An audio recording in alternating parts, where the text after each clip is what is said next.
අපේ බලාගෙන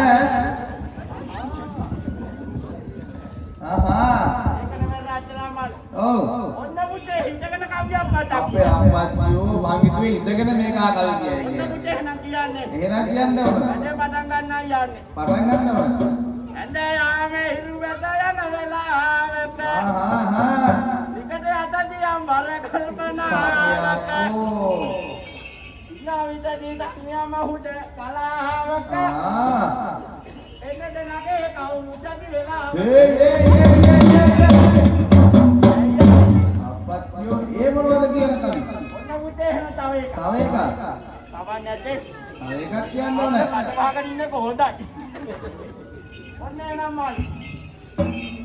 අන්නට ගියත් කනවත් දිග ගිලී ගියා. ඔන්නට ගියත් වන දිය දිග පෙවි ගියා.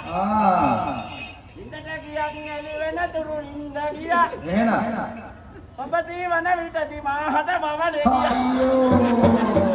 අපේ පුතේ. අපේ පුතේ. එමනම යාමේ. එහෙනම් දැන් තමයි බඩු ගලාගෙන එන්නේ. තමයි ගලාගෙන එන්නේ.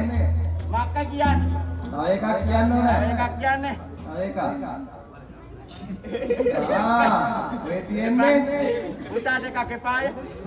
කොල්ලට එපාලු කොල්ලා බය වෙලා. එන කමන්න. කොල්ලා බයන්නේ ගහන්න දෙයක්.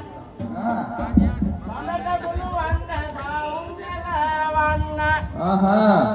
මලට බුළු වන්ද බබරිදු වෙලවන්න. එහෙනම් මට බුළු වන්ද මගේ ඉතරිද. අයියෝ පේනවනේ අපේ පුතේ.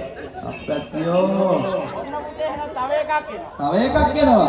වත් ගන්න බැරි වෙන හැටයි කියේ. බෑ මක්කේ කියන්නේ. කියන්න ඕනේ. ඒකයි. එහෙනම් ඒකයි. හැබැයි එකයි